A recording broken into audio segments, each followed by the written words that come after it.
ਬੱਚਾ ਰੋਟੀ ਨਹੀਂ ਖਾ ਰਿਹਾ, ਮੋਬਾਈਲ ਦੇ ਦਿਓ। ਬੱਚਾ ਪੜ੍ਹਦਾ ਨਹੀਂ ਪਿਆ, ਮੋਬਾਈਲ ਦੇ ਦਿਓ। ਬੱਚਾ ਜ਼ਿੱਦ ਕਰਦਾ ਪਿਆ, ਮੋਬਾਈਲ ਦੇ ਦਿਓ। ਬੱਚਾ ਰੋਂਦਾ ਪਿਆ, ਮੋਬਾਈਲ ਦੇ ਦਿਓ। ਤੇ ਮੋਬਾਈਲ ਦੀ ਐਡਿਕਸ਼ਨ ਤੇ ਇੰਜ ਅਸੀਂ ਆਪੇ ਲਗਾ ਦਿੱਤੀ। ਤੇ ਫਿਰ ਇਹ ਪੇਰੈਂਟਿੰਗ ਦਾ ਮਸਲਾ ਹੈ ਜਾਂ ਮੋਬਾਈਲ ਆਪਣੀ ਤਰਫ ਵਾਕਈ ਖਿੱਚ ਲੈਂਦਾ ਹੈ ਬੱਚੇ ਨੂੰ? ਅੱਛਾ, ਅੱਜ ਕੱਲ੍ਹ ਦੀਆਂ ਮਾਵਾਂ ਜਿੰਨੀਆਂ ਵੀ ਆ ਨਾ, ਮੈਂ 50% ਮਾਵਾਂ ਕੋ ਹਿਸਟਰੀ ਜਦੋਂ ਲੈਂਦੀ ਆ ਨਾ, ਤੇ ਆਹੀ ਕਹਿੰਦੀਆਂ ਕਿ ਤੁਸੀਂ ਬੱਚਿਆਂ ਨੂੰ ਮੋਬਾਈਲ ਦਿੱਤਾ ਕਿਉਂ? ਉਹ ਕਹਿੰਦੀਆਂ ਕਿ ਅਸੀਂ ਮੋਬਾਈਲ ਇਸ ਲਈ ਦਿੰਦੀਆਂ ਕਿ ਬੱਚੇ ਇੰਗਲਿਸ਼ ਬੋਲਣ। ਇੰਗਲਿਸ਼ ਦੀਆਂ ਵੀਡੀਓ ਆਉਂਦੀਆਂ, ਬੱਚੇ ਉਹਨੂੰ ਦੇਖ ਦੇਖ ਕੇ ਇੰਗਲਿਸ਼ ਬੋਲਣ। ਅੱਛਾ, ਬੱਚੇ ਵਿਚਾਰੇ ਨਾ ਇੰਗਲਿਸ਼ ਬੋਲਦੇ ਆ ਨਾ ਉਰਦੂ, ਕੁਛ ਵੀ ਨਹੀਂ। ਬੱਚੇ ਹੁਣ ਤੁਹਾਡੇ ਨਾਲ ਬੋਲਦੇ ਹੀ ਨਹੀਂ। ਉਹ ਸੁਣਦਾ ਰਿਹਾ, ਬੋਲੂਗਾ ਕਿੱਦਾਂ? ਬਿਲਕੁਲ। ਇਸੇ ਲਈ ਉਹਨਾਂ ਨੂੰ ਕਹੀਦਾ ਵਾ ਕਿ ਤੁਸੀਂ ਬੱਚਿਆਂ ਨੂੰ ਮੋਬਾਈਲ ਨਾ ਦੇਵੋ। ਅਗਰ ਤੁਸੀਂ ਵਾਕਈ ਸੋਸ਼ਲ ਮੀਡੀਆ ਦਾ ਟਾਈਮ ਆ, ਮੋਬਾਈਲ ਜਾਂ ਟੀਵੀ ਜ਼ਰੂਰੀ ਵੀ ਆ, ਤੇ ਖੁਦ ਵੀ ਬੱਚੇ ਦੇ ਨਾਲ ਬੈਠ ਕੇ ਦੇਖੋ। ਆ ਨਹੀਂ ਕਿ ਬੱਚੇ ਦਿਨ ਦਾ 18 ਘੰਟੇ ਸਿਰਫ ਤੇ ਸਿਰਫ ਮੋਬਾਈਲ ਹੀ ਦੇਖ ਰਿਹਾ ਵਾ। ਆਹ ਗੱਲ ਬੱਚੇ ਵਾਸਤੇ ਖਤਰਨਾਕ ਆ। ਅਗਰ ਬੱਚਾ ਮੋਬਾਈਲ ਦੇਖ ਰਿਹਾ ਕਿ ਤੁਸੀਂ ਵੀ ਉਹਦੇ ਨਾਲ ਬੈਠੋ, ਤੁਸੀਂ ਆਪਸ ਵਿੱਚ ਦੋਨੇ ਕਮਿਊਨੀਕੇਟ ਕਰੋ ਕਿ ਬੇਟਾ ਕਿਆ ਦੇਖ ਰਹੇ ਹੋ, ਚਾਹਾ ਵਾ ਆਹਾ ਵਾ, ਕਿ ਤਾਂ ਕਿ ਬੱਚੇ ਨੂੰ ਪਤਾ ਚਲੇ ਕਿ ਮੈਂ ਕੀ ਦੇਖ ਰਿਹਾ ਵਾ। ਫਿਰ ਰੀਲਸ ਆਉਂਦੀਆਂ ਵਾ, ਰੀਲਸ ਬੱਚਾ ਸਿਰਫ ਦੇਖਦਾ ਜਾ ਰਿਹਾ, ਸਾਨੂੰ ਨਹੀਂ ਪਤਾ ਕਿਸ ਕਿਸਮ ਦਾ ਕੰਟੈਂਟ ਆ ਜੀ, ਕੀ ਕੰਟੈਂਟ ਆ ਰਿਹਾ ਵਾ, ਹਰ ਕੰਟੈਂਟ ਸਾਹਮਣੇ ਪਿਆ ਹੋਇਆ ਹੈ, ਸਾਹਮਣੇ ਪਿਆ ਤੇ ਬੱਚੇ ਨੂੰ ਨਹੀਂ ਪਤਾ। ਉਹ ਤਾਂ ਬੱਚਾ ਹੈ ਤੇ ਮਦਰ ਨੂੰ ਚਾਹੀਦਾ ਵਾ ਕਿ ਬੱਚੇ ਨੂੰ ਜੋ ਹੈ ਮੋਬਾਈਲ ਫੋਨ ਤੋਂ ਇਲਾਵਾ ਆਪਣੇ ਨਾਲ ਅੰਗੇਜ ਕਰੇ। ਮਦਰ ਕਹਿੰਦੀ ਮੈਡਮ ਮੈਂ 2 ਘੰਟੇ ਬਾਅਦ ਫ੍ਰੀ ਹੋਊਂਗੀ, ਫਿਰ ਇਹਨੂੰ ਬਿਠਾਉਂਗੀ। ਉਹਨੂੰ ਆਹੀ ਕਹੀਦਾ ਕਿ ਬੱਚੇ ਕਦੀ ਤੁਹਾਡਾ ਫ੍ਰੀ ਟਾਈਮ ਨਹੀਂ ਮੰਗਦੇ, ਉਹ ਤੁਹਾਡੇ ਨਾਲ ਬਿਜ਼ੀ ਰਹਿਣਾ ਚਾਹੁੰਦੇ ਆ। ਤੁਸੀਂ ਕਿਚਨ 'ਚ ਬੱਚੇ ਨੂੰ ਕਿਚਨ 'ਚ ਲੈ ਕੇ ਜਾਓ, ਸ਼ਾਪਿੰਗ ਕਰਨ ਲੈ ਕੇ ਜਾ ਰਹੇ ਬੱਚੇ ਨੂੰ ਸ਼ਾਪਿੰਗ ਕਰਨ ਲੈ ਕੇ ਜਾਓ। ਹਰ ਜਗ੍ਹਾ ਬੱਚੇ ਨੂੰ ਆਪਣੇ ਨਾਲ ਰੱਖੋ, ਉਹਨੂੰ ਦੱਸੋ ਘਰ ਦੀਆਂ ਕੀ ਚੀਜ਼ਾਂ ਵਾ, ਕੀ ਐਕਟੀਵਿਟੀ ਆ, ਫੇਰ ਹੀ ਬੱਚਾ ਕੁਝ ਸਿੱਖੂਗਾ। ਮੋਬਾਈਲ ਤੋਂ ਇਲਾਵਾ ਵੀ ਉਹਦੀ ਇੱਕ ਦੁਨੀਆ ਵਾ। ਬਿਲਕੁਲ ਬਿਲਕੁਲ। ਫਤਿਹਾ, ਸਭ ਤੋਂ ਪਹਿਲੇ ਰਜਿਸਟਰ ਕਰਾਓ ਕਿ ADHD ਕੀ ਹੈ, ਟਰਮ ਕੀ ਹੈ, ਆਸਾਨ ਲਫ਼ਜ਼ਾਂ ਸਾਡੇ ਆਡੀਅנס ਨੂੰ ਸਮਝ ਆਏ। ਤੇ ਫਿਰ ਇਹ ਵੀ ਦੱਸੋ ਕਿ ਜਿਹੜਾ ਇੱਕ ਅਸੀਂ ਕਹਿੰਦੇ ਆ ਕਿ ਅੱਛਾ ਇਹ ਜ਼ਿਆਦਾ ਗੱਲ ਨਹੀਂ ਕਰਦਾ, ਡਿਪਰੈਸ਼ਨ ਯਕੀਨਨ ਇਹਨੂੰ ਹੋਏਗਾ, ਜਾਂ ਇਹਨੂੰ ਕੋਈ ਮੈਂਟਲ ਡਿਜ਼ੀਜ਼ ਹੋ ਸਕਦੀ ਹੈ, ਜਾਂ ਮੈਂਟਲੀ ਡਿਸਟਰਬ ਹੋ ਸਕਦਾ ਹੈ, ਇਹਦਾ ਫੋਕਸ ਨਹੀਂ ਹੈ, ਇਹਨੂੰ ਯਕੀਨਨ ADHD ਹੋਏਗਾ। ਸਮਝਾਓ ਤੇ ਮੈਨੂੰ। ਅੱਛਾ, ਅਗਰ ADHD ਦੀ ਗੱਲ ਕੀਤੀ ਜਾਏ ਤੇ ADHD ਜਿਹੜਾ ਨਾ attention deficit hyper active disorder ਹੈ। ਇਹ 'ਚ ਬੱਚਾ ਜੋ ਹੈ ਉਹ ਟੈਂਸ਼ਨ ਵੀ ਨਹੀਂ ਦਿੰਦਾ ਤੇ ਹਾਈਪਰ ਵੀ ਕਾਫੀ ਜ਼ਿਆਦਾ ਹੁੰਦਾ ਹੈ। ਤੇ ਅਗਰ ਇਹਦੀ ਏਜ ਲਿਮਿਟ ਦੇਖੀ ਜਾਏ ਤੇ ਆ ਬੱਚੇ 'ਚ ਨਾ 3 ਸਾਲ ਦੀ ਉਮਰ 'ਚ ਡਾਇਗਨੋਸ ਹੋ ਜਾਂਦਾ ਹੈ। ਇਹਦੇ ਹੁਣ ਮੇਜਰ ਸਿੰਪਟਮਸ ਕੀ ਆ? ਬੱਚਾ ਜੋ ਹੈ ਅੱਖ 'ਚ ਅੱਖ ਮਿਲਾ ਕੇ ਗੱਲ ਨਹੀਂ ਕਰ ਸਕਦਾ, ਸੋਸ਼ਲ ਨਹੀਂ ਹੁੰਦਾ, ਬਾਕੀ ਬੱਚਿਆਂ ਨੇ ਨਹੀਂ ਖੇਲਦਾ, ਆਪਣੀ ਰੂਟੀਨ ਨਹੀਂ ਚੇਂਜ ਕਰਦਾ। ਰੂਟੀਨ ਕਿਸ ਤਰ੍ਹਾਂ ਨਹੀਂ ਚੇਂਜ ਕਰਦਾ ਕਿ ਅਗਰ ਇੱਕ ਹੀ ਗਲਾਸ ਪਾਣੀ ਪੀਣਾ ਤੇ ਇੱਕ ਹੀ ਚੀਜ਼, ਤੇ ਇੱਕ ਆਬਜੈਕਟ ਨੂੰ ਆਪਣੇ ਕੋਲ ਰੱਖਦਾ। ਮੇਰੇ ਕੋਲ ਕਲੀਨਿਕ 'ਚ ਬੱਚੀ ਆਉਂਦੀ ਸੀ, ਹਮੇਸ਼ਾ ਇੱਕ ਕੰਬਲ ਆਪਣੇ ਕੋਲ ਰੱਖਦੀ ਸੀ। ਉਹਦੀ ਮਦਰ ਨੇ ਦੱਸਿਆ ਮੈਨੂੰ, ਇੱਕ ਦਿਨ ਮੈਂ ਇਹਦਾ ਕੰਬਲ ਵਾਸ਼ ਕਰਤਾ ਤੇ ਬੱਚੀ ਨੇ ਰੋ ਰੋ ਕੇ ਬੁਰਾ ਹਾਲ ਕਰਤਾ। ਕਹਿੰਦੀ ਮੈਂ ਦੂਸਰਾ ਕੰਬਲ ਵੀ ਦੇਤਾ, ਫਿਰ ਵੀ ਰੋਈ ਜਾਵੇ। ਕਿ ਕੋਈ ਨਾ ਕੋਈ ਇਸ ਤਰ੍ਹਾਂ ਦਾ ਕੋਈ ਲਾਈਕ ਟੁਆਏ, ਕੋਈ ਬਲੈਂਕਟ, ਕੋਈ ਨਾ ਕੋਈ ਆਬਜੈਕਟ ਆਪਣੇ ਕੋਲ ਰੱਖਦੇ ਆ। ਤੇ ਨੁਕਸਾਨਦੇਹ ਸਿਚੁਏਸ਼ਨ? ਹਾਂ, ਨੁਕਸਾਨਦੇਹ, ਕਿਉਂਕਿ ADHD ਦੇ ਬੱਚਿਆਂ ਦੇ ਸੋਸ਼ਲ ਨਹੀਂ ਹੁੰਦੇ, ਇਹਨਾਂ ਦੀ ਕਮਿਊਨੀਕੇਸ਼ਨ ਬਿਲਕੁਲ ਨਹੀਂ ਹੁੰਦੀ, ਕੋਈ ਇੱਕ ਵਰਡ ਬੋਲਦਾ, ਕੋਈ ਬਿਲਕੁਲ ਨਹੀਂ ਬੋਲਦਾ। ਆ ਮੇਜਰ ਸਿੰਪਟਮਸ ਆ ADHD ਦੇ। ਸਹੀ। ਇਹਦੀ ਕੋਈ ਐਸੀ ਰੀਜ਼ਨ ਵੀ ਹੋ ਸਕਦੀ ਹੈ ਕਿ ਬਚਪਨ 'ਚ ਕਿਸੇ ਤੁਹਾਡੇ ਰਿਸ਼ਤੇਦਾਰ ਨੇ ਜਾਂ ਕਿਸੇ ਤੁਹਾਡੇ ਕੀ ਗਲੀ ਮੁਹੱਲੇ ਦੇ ਕਿਸੇ ਸ਼ਖਸ ਨੇ ਤੁਹਾਡੇ ਨਾਲ ਕੋਈ ਐਸਾ ਰਵੱਈਆ ਕੀਤਾ ਹੋਵੇ ਤੇ ਤੁਸੀਂ ਡਰ ਜਾਂਦੇ ਹੋ, ਜਾਂ ਨੈਚੁਰਲੀ ਵੀ ਆ ਸਕਦਾ ਤੁਹਾਡੇ ਵਿੱਚ? ਅਗਰ ADHD ਦੀ ਗੱਲ ਕੀਤੀ ਜਾਏ, ਕਿਉਂਕਿ ਸਮ ਟਾਈਮ ਬਚਪਨ 'ਚ ਐਸੇ ਵਾਕਿਆਤ ਹੋ ਜਾਂਦੇ ਬੱਚਿਆਂ ਦੇ ਨਾਲ ਜਿਹਨੂੰ ਅਸੀਂ ਕਹਿੰਦੇ ਕਿ ਅੱਜ ਕੱਲ੍ਹ ਖੁਦਾ ਨਾ ਖਾਸਤਾ ਜੇ ਕੋਈ ਕੁਝ ਗਲਤ ਕਰਦਾ, ਯਕੀਨਨ ਇਹਦੇ ਨਾਲ ਬਚਪਨ 'ਚ ਹੋਇਆ ਹੋਏਗਾ, ਟਰਾਮਾ 'ਚ, ਅਤੇ ਉਹਨੇ ਸਭ ਨਾਲ ਫਿਰ ਉਹ ਆਪਣਾ ਬਦਲਾ ਲੈਣ ਦੀ ਕੋਸ਼ਿਸ਼, ਬਹੁਤ ਸਾਰੀਆਂ ਫਿਲਮਾਂ ਵੀ ਇਸ ਚੀਜ਼ 'ਤੇ ਬਣੀਆਂ। ਜਾਂ ਬੱਚਾ ਚੁੱਪ ਹੋ ਜਾਂਦਾ ਹੈ ਸਾਰੀ ਜ਼ਿੰਦਗੀ ਲਈ, ਕਿਸੇ ਵੀ ਫੀਲਡ ਦੇ ਵਿੱਚ ਗਰੋ ਨਹੀਂ ਕਰ ਪਾਉਂਦਾ। ਅਤੇ ADHD ਕਿਸੇ ਦੇ ਐਕਸ਼ਨ ਦਾ ਰਿਐਕਸ਼ਨ ਹੋ ਸਕਦਾ, ਜਾਂ ਕੋਈ ਬਿਮਾਰੀ ਹੈ, ਜਾਂ ਕੀ ਚੀਜ਼ ਹੈ? ਮਤਲਬ ਅਗਰ ADHD ਦੀ ਗੱਲ ਕੀਤੀ ਜਾਏ, ਆ ਕਿੱਥੋਂ ਸਟਾਰਟ ਹੁੰਦਾ? ਤੇ ਆ ਸਟਾਰਟ ਹੁੰਦਾ ਵਾ ਸਟ੍ਰੈਸਫੁਲ ਪ੍ਰੈਗਨੈਂਸੀ, ਕਿ ਅਗਰ ਮਦਰ ਦੀ ਪ੍ਰੈਗਨੈਂਸੀ ਕਾਫੀ ਜ਼ਿਆਦਾ ਸਟ੍ਰੈਸਫੁਲ ਰਹੀ, ਯਾਨੀ ਜੇ ਔਰਤ ਪ੍ਰੈਗਨੈਂਸੀ ਸਟ੍ਰੈਸ ਲੈ ਰਹੀ ਤੇ ਉਹਦੇ ਘਰ ਦਾ ਮਾਹੌਲ ਨਹੀਂ ਅੱਛਾ, ਉਹਦੇ ਹਸਬੈਂਡ ਦਾ ਰਵੱਈਆ ਨਹੀਂ ਅੱਛਾ, ਸੱਸ ਸੁਸਰ ਦਾ ਰਵੱਈਆ, ਫੂਡ ਨਹੀਂ ਅੱਛੀ, ਕੋਈ ਟੈਨਸ਼ਨ ਹੈ, ਤੇ ਉੱਥੋਂ ਵੀ ADHD ਆ। ਫਿਰ ਉਸ ਤੋਂ ਬਾਅਦ ਆਤਾ ਪ੍ਰੈਗਨੈਂਸੀ ਤੋਂ ਅਗਲਾ ਸਟੈਪ ਕਿ ਬੱਚਾ ਪੈਦਾ ਹੋ ਗਿਆ, ਫਿਰ ਮਦਰ ਨੇ ਕੋਈ ਡਿਪਰੈਸ਼ਨ ਲਿੱਤਾ ਵਾ, ਅੱਛਾ, ਪੋਸਟਮਾਰਟਮ ਡਿਪਰੈਸ਼ਨ। ਉਸ ਤੋਂ ਤਾਂ ਅਗਰ ਮਦਰ ਨੇ ਉਸ ਕੰਡੀਸ਼ਨ ਸਟ੍ਰੈਸ ਲਿੱਤਾ ਨਾ, ਫਿਰ ਤਾਂ 90% ਚਾਂਸਿਸ ਆ ਕਿ ਬੱਚਾ ADHD 'ਚ ਆ। ਓਕੇ।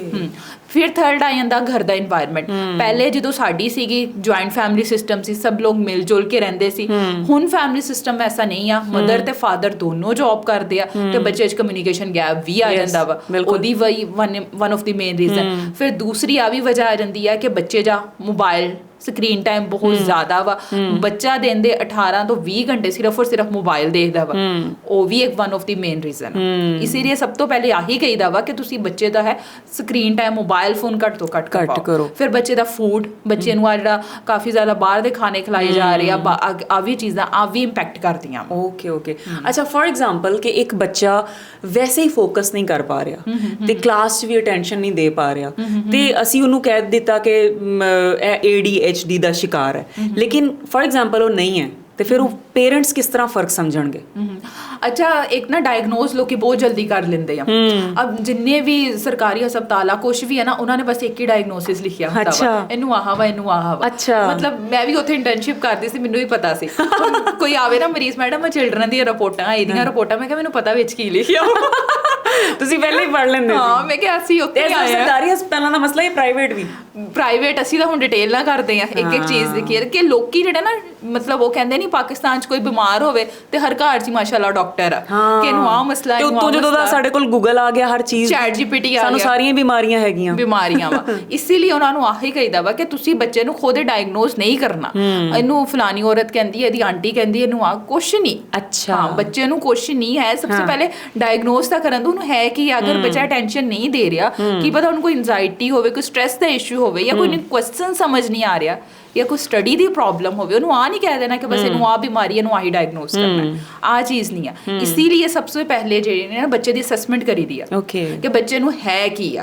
ਅਸੈਸਮੈਂਟ ਤੋਂ ਬਾਅਦ ਜੇ ਬੱਚੇ ਦਾ ਥੈਰੇਪੀ ਪਲਾਨ ਬਣਾਈਦਾ ਵਾ, IEP। ਆ ਹੁਣ ਜਿਹੜਾ ਥੈਰੇਪੀ ਪਲਾਨ ਹੈ ਨਾ, ਆ ਵੀ ਹਰ ਬੱਚੇ ਦਾ ਡਿਫਰੈਂਟ ਆ। ਇਸ ਤਰ੍ਹਾਂ ਨਹੀਂ ਹੈ ਕਿ ਜਿਸ ਤਰ੍ਹਾਂ ਸਭ ਨੂੰ ਬੁਖਾਰ ਹੋਇਆ ਤੇ ਹਰ ਕੋਈ ਪੈਨਾਡੋਲ ਲੈ ਲਵੇ, ਆ ਇਸ ਤਰ੍ਹਾਂ ਨਹੀਂ। ਇੱਕ ਬੱਚੇ ਦਾ ਪਲਾਨ ਦੂਸਰੇ ਤੇ ਨਹੀਂ ਕਰ ਸਕਦੇ। ਠੀਕ ਹੈ, ਕਿ ਬਿਲਕੁਲ ਡਿਫਰੈਂਟ ਹੁੰਦਾ। ਜਿਸ ਤਰ੍ਹਾਂ ਮੋਸਟਲੀ ਸਾਡੇ ਸਕੂਲਾਂ ਦਾ ਸਿਸਟਮ ਹੈ ਕਿ ਇੱਕ ਕਲਾਸ 5 ਬੱਚੇ ਬੈਠੇ ਨੇ, ਕੁਝ ਕਲਾਸ ਟੌਪਰ ਨੇ ਤੇ ਉਹਨਾਂ ਨੂੰ ਟੀਚਰ ਚੁੰਮ ਵੀ ਰਹੀ ਹੈ, ਪਿਆਰ ਵੀ ਕਰ ਰਹੀ ਹੈ, ਇੱਕ ਪ੍ਰਿੰਸੈਸ ਤੇ ਪ੍ਰਿੰਸ ਟ੍ਰੀਟਮੈਂਟ ਵੀ ਦੇ ਰਹੀ ਹੈ। ਬਟ ਜਿਹੜਾ ਵਿਚਾਰਾ ਥੋੜਾ ਆਈ ਥਿੰਕ ਹੋਮਵਰਕਸ ਨਹੀਂ ਕਰਦਾ ਜਾਂ ਸਲੋ ਹੈ, ਤੇ ਉਹਨੂੰ ਕਲਾਸ ਇੱਕ ਤੇ ਪਿੱਛੇ ਬਿਠਾ ਦਿੰਦੇ ਤੇ ਉਹਨੂੰ ਬਿਲਕੁਲ ਇਗਨੋਰ ਕਰ ਦਿੰਦੇ। ਮੇਰੀ ਆਪਣੀ ਲਾਈਫ ਦਾ ਇੱਕ ਵਾਕਿਆ ਹੈ, ਵੈਨ ਆਈ ਵਾਸ ਟੀਚਿੰਗ ਹੋਮ ਟਿਊਸ਼ਨਸ, ਤੇ ਇੱਕ ਮੇਰੇ ਕੋਲ ਮਦਰ ਆਈ। ਮੈਂ ਪਹਿਲੇ ਕਿਸੇ ਇੰਸਟੀਚਿਊਟ ਦੇ ਵਿੱਚ ਟਿਊਸ਼ਨ ਪੜ੍ਹਾਉਂਦੀ ਸੀ, ਤੇ ਉਸ ਬੱਚੇ ਦਾ ਇਸ਼ੂ ਐ ਸੀ ਕਿ ਇੱਕ ਤਾਂ ਬਹੁਤ ਛੋਟਾ ਸੀ ਤੇ ਉਹਨੂੰ ਪਤਾ ਨਹੀਂ ਮੈਨੂੰ ਲੱਗਦਾ ਆਖਰੀ ਨੰਬਰ ਦੀ ਐਨਕ ਲੱਗ ਗਈ ਸੀ। ਉਹਦੀ ਅੱਖਾਂ 'ਚੋਂ ਹਰ ਵੇਲੇ ਇੱਕ ਯੈਲੋਇਸ਼ ਵਾਟਰ ਰਿਲੀਜ਼ ਹੁੰਦਾ ਸੀ।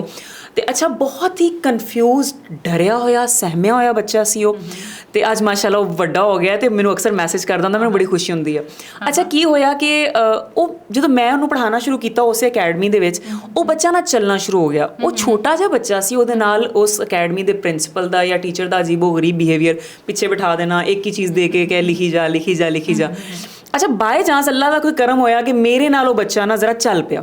ਮੈਂ ਜਦੋਂ ਉਹ ਟਿਊਸ਼ਨ ਸੈਂਟਰ ਛੱਡਿਆ ਤੇ ਆਈ ਵਾਸ ਲਿਵਿੰਗ ਇਨ ਅ ਫਲੈਟ, ਤੇ ਉਹਦੀ ਅੰਮੀ ਆਈ, ਅਸੀਂ ਉਸੇ ਮੁਹੱਲੇ 'ਚ ਰਹਿੰਦੇ ਸੀ। ਉਹਨੇ ਕਿਹਾ ਕਿ ਉਕਾਸ਼ਾ ਬੇਟਾ, ਮੈਂ ਨਾ ਬਹੁਤ ਡਿਪਰੈਸ ਸੀ, ਮੈਂ ਸਾਰੀਆਂ ਉਮੀਦਾਂ ਖਤਮ ਕਰਤੀਆਂ ਸੀ, ਕਿਉਂਕਿ ਮਤਲਬ ਇਹਦੇ ਫਾਦਰ ਨੇ ਵੀ ਆਲਮੋਸਟ ਇਹਨੂੰ ਇਗਨੋਰ ਹੀ ਕਰਤਾ। ਫਿਰ ਕਲਾਸਿਸ ਟੀਚਰਸ ਨੇ ਵੀ ਕਿਹਾ ਕਿ ਨਹੀਂ ਕਰ ਪਾਏਗਾ ਨਾ, ਲੇਕਿਨ ਮੈਂ ਮਾਂ ਵਾਂ, ਮੈਂ ਨਹੀਂ ਇਹ ਚੀਜ਼ ਐਕਸੈਪਟ ਕਰ ਸਕਦੀ। ਤੇ ਆਈ ਫੈਲਟ ਕਿ ਤੇਰੇ ਨਾਲ ਚੱਲ ਪਿਆ ਤੇ ਤੂੰ ਜਿੰਨੇ ਪੈਸੇ ਕਹੇਂਗੀ ਮੈਂ ਤੈਨੂੰ ਦਵਾਂਗੀ ਤੇ ਤੂੰ ਇਹਨੂੰ ਬਸ ਪੜ੍ਹਾ। ਅੱਛਾ, ਖੈਰ ਮੈਂ ਕਿਹਾ ਚਲੋ ਯਾਰ, ਮਤਲਬ ਲਾਈਕ ਮੈਂ ਕਿਹਾ ਠੀਕ ਹੈ ਭੇਜ ਦੋ। ਭੇਜਿਆ, ਮੈਂ ਬੜੇ ਉਹਦੇ ਨਾਲ ਟ੍ਰੀਟਮੈਂਟ ਕੀਤਾ। ਨੋ ਡਾਊਟ ਸ਼ੁਰੂ 'ਚ ਮੈਂ ਵੀ ਥੋੜੀ ਜ਼ਿੱਦੀ ਚਿੜਚਿੜੀ ਹੋ ਗਈ ਕਿ ਯਾਰ ਚੱਲ ਹੀ ਨਹੀਂ ਰਿਹਾ।